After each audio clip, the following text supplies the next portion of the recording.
Voter SIR নিয়ে এই মুহূর্তে গুরুত্বপূর্ণ 3টি আপডেট চলে এলো। বিএলওদের এডিট অপশন খুলে দেওয়া হলো। এখন থেকে বিএলওরা এডিট করতে পারবে। ধরুন আপনি ফর্ম পূরণ করতে ভুল করেছেন, যদি আপনার ফর্ম পূরণ করতে ভুল হয়ে থাকে সেক্ষেত্রে আপনি বিএলওকে জানাতে পারেন, অথবা বিএলও যদি ফর্মটি এন্ট্রি করতে ভুল করে থাকে সেক্ষেত্রে সেটা কিন্তু এডিট করতে পারবে 9 ডিসেম্বরের আগে। এই নিয়ে গুরুত্বপূর্ণ আপডেট চলে এসেছে। আরেকটি আপডেট, অনেকেই বলছেন দিদিমা দাদুর নাম দেওয়া যাচ্ছে না, বিএলও নিচ্ছে না, সেই সংক্রান্ত কমিশন সম্পূর্ণ নতুন আপডেট দিয়েছে। কমিশন জানিয়ে দিয়েছে তাদের নাম নিতে হবে। তাছাড়াও শুধুমাত্র দিদিমা অথবা দাদু না, বাবা মা, ঠাকুরদা, ঠাকুমা, দিদা, দাদু, তাছাড়াও অন্য আত্মীয় পরিজনেরও কিন্তু আপনি সম্পর্ক দিতে পারবেন যদি আপনার নিজের নাম 2002 সালের ভোটার লিস্টে না থেকে থাকে। অনেকেই প্রশ্ন করছিলেন যে 2002 সালের ভোটার লিস্টে আপনার নিজের নাম নেই অথবা বাবা মা, ঠাকুরদা, ঠাকুমার নাম নেই, সেক্ষেত্রে আপনি কাদের কাদের নাম দিতে পারবেন সেই বিষয়ে কমিশন স্পষ্ট তথ্য জানিয়ে দিয়েছে। কি জানাচ্ছে ভিডিওটি শেষ পর্যন্ত কন্টিনিউ করুন, আশা করছি সমস্ত বিষয় ক্লিয়ার হয়ে যাবে। 3 নম্বরে জানিয়ে দেব কোন কোন ভুলের কারণে আপনার হিয়ারিং এ যেতে হতে পারে, অর্থাৎ আপনার বাড়িতে নোটিশ আসতে পারে, আপনাকে উপযুক্ত ডকুমেন্টস দেখাতে হতে পারে, সেই সংক্রান্ত সম্পূর্ণ নতুন আপডেট চলে এসেছে। সমস্ত কিছু জানতে পারবেন, ভিডিওটি প্রথম থেকে শেষ পর্যন্ত কন্টিনিউ করুন। তো ভিডিওটি শুরু করার আগে ছোট্ট একটি রিকোয়েস্ট, ভিডিওটিতে একটি লাইক করে দিন, চ্যানেলে নতুন হলে চ্যানেলটি সাবস্ক্রাইব করে নিয়ে পাশে থাকা বেল আইকনটি প্রেস করে অল নোটিফিকেশনটি অন করে দিন। যদি ফেসবুক থেকে ভিডিওটি দেখে থাকেন অবশ্যই পেজটি ফলো করতে ভুলবেন না। প্রথম আপডেটেই বলা হয়েছে সন্দেহজনক ভোটারের নাম বাদ দিতে পারবেন বিএলও, সিদ্ধান্ত কমিশনের। সন্দেহজনক ভোটারের নাম বাদ দেওয়ার ক্ষমতাও বিএলওদের হাতে, এমনই সিদ্ধান্ত নিয়েছে কমিশন। আর তাই মঙ্গলবার রাতেই বিএলও অ্যাপে বিশেষ বদল আনা হয়েছে। এই অ্যাপ মারফত ইউনিমারেশন ফর্ম ডিজিটাইজেশনের কাজ করছে বিএলওরা। সেখানে এবার একটি বিশেষ অপশন দেওয়া হয়েছে, তার মাধ্যমে বিএলওরা পূরণ করা ইউনিমারেশন ফর্ম ফের যাচাই করতে পারবেন। প্রয়োজনে সংশোধন তো বটেই, সেই সঙ্গে কোনো ভোটারকে তারা চাইলে আনম্যাপও করে দিতে পারবেন, অর্থাৎ ভোটারকে কিন্তু ডিলিটও করে দিতে পারবেন। তাছাড়াও যদি ভোটারের কোনো তথ্য ভুল হয়ে থাকে সেটাও কিন্তু ঠিক করে দিতে পারবে বিএলওরা। এই বিশেষ অপশনটি গতকাল রাত থেকে চালু করা হয়েছে বিএলওদের অ্যাপে। এটা কিন্তু নতুন একটা অপশন দেওয়া হয়েছে বিএলওদের অ্যাপে। যদি কোনো প্রকারের ভুল এন্ট্রি করে থাকে বিএলও, সেটা কিন্তু সংশোধন করে দিতে পারবে 9 ডিসেম্বরের আগে, অর্থাৎ 9 ডিসেম্বরের খসড়া লিস্টের আগেই কিন্তু তাকে এই কাজটি করে দিতে হবে, সেটাই কিন্তু এখানে জানানো হয়েছে। সোজা কথায় এই অপশনের মাধ্যমে কোনো ভোটারের পূরণ করা ইউনিমারেশন ফর্ম আপলোড করতে গিয়ে ভুল হয়েছে বলে মনে হলে বিএলওরা পুনরায় তা যাচাই করে সংশোধন করার ছাড়পত্র পেয়ে গেলেন। এছাড়াও অ্যাপে সংশ্লিষ্ট ভোটারের ম্যাপিংয়ে, অর্থাৎ শেষ এসআইআর এর বছরের ভোটার তালিকায় সংশ্লিষ্ট ভোটারের নাম ক্ষেত্রে ভুল হয়ে থাকলে তা বাতিল করা বা সংশ্লিষ্ট ভোটারকে আনম্যাপ করার ক্ষমতা থাকছে বিএলওদের হাতে। কমিশনের দাবি, একাধিক ক্ষেত্রেই বিএলওদের কাছ থেকে এই সংক্রান্ত অভিযোগ এসেছিল। তাদের বক্তব্য ছিল কাজ করতে গিয়ে ভুল হয়ে গেলে তা সংশোধনের কোনো সুযোগ নেই অ্যাপে, অথচ সেই ভুলের মাসুল হিসেবে শাস্তির মুখে পড়তে হবে বিএলওকেই। এসব অভিযোগ পাওয়ার পরই অ্যাপে এই বিশেষ পরিবর্তন করা হয়েছে। বুধবার সকাল থেকে এই অপশন কাজ করতে শুরু করে দিয়েছে। অনেক বিএলওর দাবি এই অপশন দেওয়ার ফলে এবার কাজে বাড়তি সুবিধা হবে, ভুলভ্রান্তি সংশোধনের উপায় থাকবে। তবে কমিশনের এই সিদ্ধান্ত রাজনৈতিক বিতর্ক উস্কে দিয়েছে। রাজনৈতিক মহলের একাংশের ব্যাখ্যা, এমন অপশনে এবার সন্দেহজনক ভোটারদের বাদ দেওয়ার পূর্ণ ক্ষমতা দেওয়া হয়েছে ঠিকই, কিন্তু প্রশ্ন হলো এই অপশনটিকে রাজনৈতিক উদ্দেশ্যে ব্যবহার করা হবে না তো, অর্থাৎ যোগ্য ভোটারদের আনম্যাপ করে দেওয়া হবে না তো। বিশেষত বিহার এসআইআর পর্বে এমন বহু যোগ্য ভোটারকে মৃত বা রাজ্য ছাড়া দেখিয়ে খসড়া তালিকা থেকে নাম বাতিল করা হয়েছিল। খসড়া তালিকায় বিহারে 65 লক্ষ ভোটারের নাম বাদ গিয়েছিল। সবচেয়ে বেশি নাম বাদ পড়েছিল সীমান্ত এলাকায়। অন্তত 80টি বিধানসভা ক্ষেত্রে মৃত দেখিয়ে এমন ভোটারদের নাম তালিকা থেকে বাদ দেওয়া হয়েছিল যাদের বয়স 50-এর কম। ভাগলপুরে একটি পোলিং স্টেশনে 56 জন মৃত ভোটারের নাম বাদ দেওয়া হয়েছিল, যার মধ্যে 50 জনেরই বয়স ছিল 50-এর কম। শেষে শীর্ষ আদালতের হস্তক্ষেপে সেই সব ভোটারের সিংহভাগের নাম যাচাইয়ের পর তালিকায় অন্তর্ভুক্ত করতে বাধ্য হয়েছিল কমিশন। শুধুমাত্র পূর্ণিয়া জেলাতেই খসড়া তালিকায় প্রায় 1,90,000 ভোটারের নাম বাদ দেওয়ার পর চূড়ান্ত তালিকায় 83,000 ভোটারের নাম অন্তর্ভুক্ত করেছে কমিশন। নির্বাচন কমিশন যে রীতিমতো চাপে পড়েছিল তা প্রমাণ হয়ে যায় খসড়া তালিকা এবং চূড়ান্ত তালিকার পার্থক্য দেখেই। চূড়ান্ত তালিকায় বাদ পড়া ভোটারের সংখ্যা এসে দাঁড়ায় 47 লক্ষে, অর্থাৎ চাপে পড়ে এবং নতুন ভোটার যোগ হওয়ার পরে 21,53,000 নাম অন্তর্ভুক্ত করতে বাধ্য হয়েছিল কমিশন। পশ্চিমবঙ্গে সেই অঙ্কই এবার মাথাচাড়া দিচ্ছে। রাজনৈতিক মহলের বক্তব্য, বিএলওদের কাজ ফর্ম বিলি এবং সংগ্রহ করা, তারপর তা কমিশনের সার্ভারে তুলে দেওয়া। একজন ভোটারকে বাদ দেওয়ার মতো গুরুত্বপূর্ণ ক্ষমতা তাদের হাতে তুলে দেওয়ার মানে কি? স্থানীয় স্তরের রাজনীতি যদি তাদের প্রভাবিত করে সেই দায় কে নেবে? এসআইআর এর দ্বিতীয় পর্বে বিহারেরই পুনরাবৃত্তি হবে না তো, এমনটাই কিন্তু কথা উঠে আসছে বিভিন্ন রাজনৈতিক মহল থেকে। মূলত বুঝতেই পারছেন এই কয়েকটি বিষয় কিন্তু উঠে এসেছে। তবে মঙ্গলবার রাত থেকে কিন্তু নতুন অ্যাপে সংযোজন করা হয়েছে, যেখানে এডিট অপশন দেওয়া হয়েছে। যদি আপনি মনে করেন যে এই তথ্যটি আপনাকে ঠিক করতেই হবে, সেক্ষেত্রেই একমাত্র আপনি বিএলওকে গিয়ে জানাবেন। এবং যদি আপনাদের ছোটখাটো কোনো ধরনের ভুল হয়ে থাকে অথবা ফর্ম পূরণ করতে গিয়ে কোথাও কাটাকুটি করেছেন, সেই বিষয়ে কিন্তু আপনাদের কোনো কিছুই জানানোর প্রয়োজন পড়বে না।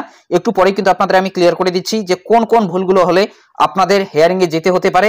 সেই সমস্ত ভুল যদি হয়ে থাকে সেক্ষেত্রে আপনি বিএলওকে কিন্তু জানাতে পারেন, এডিট কিন্তু করে দেওয়া হবে 9 ডিসেম্বরের আগেই, অর্থাৎ 9 ডিসেম্বরের আগে অথবা 4 ডিসেম্বরের আগেই কিন্তু আপনাকে এডিটটা করে দেওয়া হবে। যদি আপনি ভুল করে থাকেন, যদি আপনি ভুল না করে থাকেন সেক্ষেত্রে কিন্তু যাওয়ার প্রয়োজন পড়বে না। শুধুমাত্র কয়েকটি ভুল কিন্তু করলেই আপনাকে হিয়ারিংয়ে যেতে হতে পারে। এই ভুলগুলো কি রয়েছে সেটা একটু পরে আপনাদের আমি জানিয়ে দিচ্ছি। এখন আমরা জেনে নিচ্ছি 2002 সালের ভোটার লিস্টে যদি আপনার নিজের নাম না থাকে, বাবা মা ঠাকুরদা ঠাকুমার নাম না থেকে থাকে, সেক্ষেত্রে আপনাদের কার কার নাম দেওয়া যাবে সেই সংক্রান্ত আপডেটে কমিশন কি জানিয়েছে। দেখুন, এই সংক্রান্ত আপডেটে বলা হয়েছে এবার special intensive revision by SIR প্রক্রিয়ায় আত্মীয়ের তালিকায় যুক্ত হলো দাদু দিদিমা, অর্থাৎ এবার ইউনিমারেশন ফর্মে আত্মীয় হিসেবে মায়ের বাবা, দাদু এবং মায়ের মা অর্থাৎ দিদিমার নাম ব্যবহার করা যাবে। কমিশন সূত্রে এমনটাই জানা গিয়েছে। ইতিমধ্যেই রাজ্যের সর্বত্র ইউনিমারেশন ফর্ম বিলির কাজ শেষ, ফর্ম জমার কাজ শুরু হয়ে গিয়েছে। এর আগে ইউনিমারেশন ফর্মে আত্মীয় হিসেবে শুধুমাত্র বাবা মা ঠাকুরদা অর্থাৎ পিতামহ এবং ঠাকুরমার অর্থাৎ মাতামহর নাম ব্যবহার করার কথা বলেছিল কমিশন, কিন্তু এই মাতামহ বলতে মায়ের মা বাবাকেই কিন্তু বোঝানো হয়। কিন্তু পরবর্তীতে এই নিয়মের বদল করে কমিশন জানাচ্ছে শুধু পিতৃকুল নয়, মাতৃকুলেও ইউনিমারেশন ফর্মে আত্মীয় হিসেবে গণ্য করা হবে, অর্থাৎ আত্মীয় হিসেবে ব্যবহার করা যাবে দাদু দিদিমার নামও। এখানেই শেষ নয়, কমিশন আরও জানাচ্ছে শুধু দাদু দিদিমা নন, ফর্মে অন্যান্য আত্মীয়ের নামও ব্যবহার করা যাবে। এর মানে এখন থেকে ফর্মে আত্মীয় হিসেবে দাদা মামা কাকার নামও ব্যবহারের সম্মতি দিয়েছে কমিশন। এই সিদ্ধান্তের পিছনে কমিশনের ব্যাখ্যা, এমন বহু ভোটারের ক্ষেত্রে লক্ষ্য করা গিয়েছে 2002 সালের ভোটার তালিকায় বাবা মা ঠাকুরদা ঠাকুমার নাম নেই, অথচ দাদু দিদিমা বা মাতৃকুলের অন্য আত্মীয়দের নাম রয়েছে। এমন একাধিক অভিযোগ পাওয়ার পরই নিয়মে বদল আনা হয়েছে। কমিশনের এক কর্তার কথায় কোনো যোগ্য ভোটারের নাম যাতে তালিকা থেকে বাদ না পড়ে সে কারণেই এই ব্যবস্থা। যদিও কমিশনের এহেন সিদ্ধান্তে রীতিমতো বিভ্রান্তিতে বিএলওরা। তাদের বক্তব্য কোনো ব্যক্তি আত্মীয় হিসেবে দাদু দিদিমা কিংবা অন্য আত্মীয়ের নাম ব্যবহার করেছেন, কিন্তু ওই ব্যক্তির কাছে 2002 সালের সংশ্লিষ্ট এলাকার ভোটার তালিকা নেই, সেক্ষেত্রে আত্মীয়র কলামটির মিলিয়ে নেওয়ার গোটা দায়িত্ব বর্তাচ্ছে বিএলওদের উপর। এমনিতেই ডেটা এন্ট্রি করতে বিস্তর সময় লাগছে, ভুলভ্রান্তি হলেও দায় নিতে হবে বিএলওকেই। তাই তারা এখন প্রশ্ন তুলেছেন ফর্ম বিলি হয়ে যাওয়ার পর কেন এমন সিদ্ধান্ত নেওয়া হলো। শেষ মুহূর্তে নিয়ম বদলে জটিলতা আরও বাড়ল বলেই মনে করছে তারা। যদিও একাধিক জেলা সূত্রে খবর ইউনিমারেশন ফর্মে আত্মীয় সংক্রান্ত নিয়ম শিথিল করলেও তা অন্তরালে রাখতে চাইছেন ইআরও এআরওরা। তাদের তরফে বিএলওদের বলা হচ্ছে কোনো ভোটার আত্মীয় হিসেবে ফর্মে যাতে শুধুমাত্র বাবা মা ঠাকুরদা ঠাকুমারই নাম লেখেন, জোর দিতে হবে তার উপরেই। তো এই যে বিষয়টি এখানে উল্লেখ করা রয়েছে বিএলওদের তরফ থেকে, এখনো পর্যন্ত অনেক জায়গায় বলা হচ্ছে শুধুমাত্র বাবা মা ঠাকুরদা ঠাকুমা এই চারজন সম্পর্কেই আপনি দেবেন, বাকি সম্পর্কগুলো আপনি দেবেন না। অনেক ক্ষেত্রে কিন্তু এটাই বলা হচ্ছে। তবে কমিশন জানাচ্ছে যে আপনি কিন্তু দিতে পারবেন দাদু দিদিমা অর্থাৎ নানা নানি অথবা কাকা দাদা জ্যাঠা, এই যে সম্পর্কগুলো রয়েছে পিসি, এদেরকেও কিন্তু আপনি দিতে পারবেন, এটা কমিশনের তরফ থেকে জানানো হয়েছে। তবে বিএলওরা বলছে সেই সম্পর্ক কিন্তু দেওয়া যাবে না। যদি আপনি দেখতে পারেন যে আপনার কারুরই নাম নেই বাবা মা ঠাকুরদা ঠাকুমা, সেক্ষেত্রেই কিন্তু আপনি এই যে বাকি সম্পর্কগুলো রয়েছে এই সম্পর্কগুলোর দিকে আপনি যাবেন। দাদু দিদিমা অর্থাৎ নানা নানি, এরপর দাদা কাকা জ্যাঠা পিসি, এই ধরনের সম্পর্কে আপনি পরে যাবেন। আগে আপনি গুরুত্ব দেবেন বাবা মা ঠাকুরদা ঠাকুমা, এরপরে কিন্তু বাকি সম্পর্কগুলোর দিকে যাবেন। কমিশন কিন্তু আগেই জানিয়েছিল যে পিতামহ মাতামহ, তবে বিএলওরা কিন্তু বাকি সম্পর্কগুলো নিতে চাইছে না। যদি আপনি দেখেন যে আপনার কোনো সম্পর্কই পাওয়া যাচ্ছে না, সেক্ষেত্রে বাকি সম্পর্কগুলো কিন্তু আপনি দেবেন এবং আপনি লিখে দেবেন এবং বিএলওকে আপনি জানিয়ে দেবেন কমিশন এটা জানিয়েছে, এটা কিন্তু আপনাকে নিতেই হবে। কমিশন যেহেতু জানিয়েছে সোশ্যাল মিডিয়াতে, সেই কারণে কমিশনের যে কথা রয়েছে সেই কথা অনুযায়ী কিন্তু আপনাকে দিতে হবে এবং বিএলওকে কিন্তু এটা নিতেই হবে এবং এটা আপনি বিএলওকে জানিয়ে দেবেন এবং বিএলও কিন্তু এটা নিতে বাধ্য হবে। এখন অনেকেই প্রশ্ন করতে পারেন বিএলওরা কি কারণে নিচ্ছে না, কমিশন তো জানিয়েছে।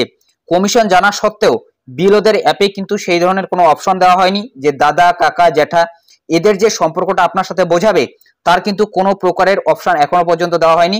শুধুমাত্র বাবা মা ঠাকুরদা ঠাকুমা, তাছাড়াও নানা নানি, এই যে সম্পর্ক রয়েছে অর্থাৎ গ্র্যান্ডফাদার গ্র্যান্ডমাদার, এদেরকে কিন্তু আপাতত বোঝানো হচ্ছে এই 6টি সম্পর্ককে। তবে গ্র্যান্ডফাদার গ্র্যান্ডমাদার দিয়েও কিন্তু নানা নানিকে বোঝানো হচ্ছে না, অনেক বিএলও তরফ থেকে কিন্তু জানানো হচ্ছে শুধুমাত্র বাবা মা ঠাকুরদা ঠাকুমার কথাই কিন্তু বলা হচ্ছে, সেই কারণে বিএলওরাও নিতে চাইছে না। তবে কমিশন কিন্তু জানিয়েছে যে আপনি দাদা কাকা জ্যাঠা এদের সম্পর্ক দিতে পারবেন। তাহলে এই যে ভুলটা, এই ভুলটা কমিশনের নাকি বিএলওদের, এটা নিয়ে কিন্তু একটা বিস্তর আলোচনা রয়েছে।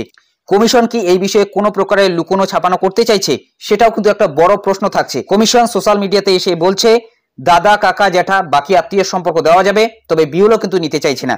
এটা শুধু আমার প্রশ্ন না, অনেক জায়গারই কিন্তু এই প্রশ্নটা। আপনার ক্ষেত্রে এমনটা হয়েছে কিনা অবশ্যই কমেন্ট বক্সে জানাতে ভুলবেন না। চলুন এখন আমরা জেনে নিচ্ছি ইউনিমারেশন ফর্মে অথবা এসআইআর ফর্মে কোন কোন ভুলগুলো হলে হিয়ারিং এ আপনাকে যেতে হতে পারে। এসআইআর ইউনিমারেশন ফর্মের উপরের এই অংশটা পুরোটাই 2025 সালের তথ্যের ভিত্তিতে পূরণ করতে হবে, এক কথায় আপডেট ডেটা দিয়ে। এবং এই অংশটা সবাইকেই পূরণ করতে হবে, যারাই এই ফর্মটি পেয়েছে প্রত্যেককেই এই অংশটি পূরণ করতে হবে। যদি আপনার নিজের নাম 2002 সালের ভোটার লিস্টে থেকে থাকে অথবা আপনার পরিবারের কারুর যদি নাম থেকে থাকে, এবং তাছাড়াও যদি আপনার পরিবারের কারুরই নাম না থেকে থাকে, সেক্ষেত্রেও কিন্তু এই অংশটি আপনাকে পূরণ করতে হবে, পুরোটাই 2025 সালের আপডেট ডেটার ভিত্তিতে। আবারও জানিয়ে দিচ্ছি, আপডেট ডেটার ভিত্তিতে। অনেকেই এখানে কি ভুলটা করেছেন, 2002 সালের অনেকেই কিন্তু ভোটার কার্ড নম্বর বসিয়ে দিয়েছেন, অথবা 2002 সালের যে নাম রয়েছে সেটা কিন্তু বসিয়ে দিয়েছেন। যদি নামটা বসিয়ে দিয়ে থাকেন সেক্ষেত্রেও কিন্তু কোনো ধরনের সমস্যা হবে না। বিএলও যখনই ভোটার কার্ড নম্বরটি বসিয়ে দেবে অটোমেটিক্যালি কিন্তু নামটা চলে আসবে। তবে যদি আপনি ভোটার কার্ড নম্বরটাই এখানে ভুল দিয়ে থাকেন, অর্থাৎ 2002 সালের ভোটার কার্ড নম্বর দিয়ে থাকেন, সেক্ষেত্রে কিন্তু অসুবিধা হতে পারে। এখানে আরো একটি তথ্য জানিয়ে দিচ্ছি, অনেকের কিন্তু 2002 সালের ভোটার কার্ড নম্বরের সাথে বর্তমানের ভোটার কার্ডের নম্বরের মিল রয়েছে, অর্থাৎ একই ভোটার কার্ড নম্বর রয়েছে, তাদের বিষয়টা আলাদা। তবে যাদের ভোটার কার্ড নম্বর চেঞ্জ হয়েছে, ধরুন কারুর ডাব্লিউবি দিয়ে 2002 সালের ভোটার লিস্টে ভোটার কার্ড নম্বর রয়েছে, বর্তমানে সেটা শর্ট হয়ে এক্সএফবি অথবা জিটিএক্স এগুলো দিয়ে নম্বর এসেছে, সেক্ষেত্রে তাদের এখানে কিন্তু 2025 সালের যে শর্ট নম্বরটি রয়েছে অর্থাৎ এক্সএফবি দিয়ে সেই ভোটার কার্ড নম্বরটি কিন্তু এখানে বসাতে হবে। বাবা মায়ের ভোটার কার্ড নম্বরের ক্ষেত্রে অনেকেই কিন্তু এই ভুলটা করেছেন, 2002 সালের ভোটার কার্ড নম্বরটি এই উপরের ঘরে বসিয়ে দিয়েছেন। সেক্ষেত্রে অবশ্যই আপনার বিএলওকে জানিয়ে রাখবেন।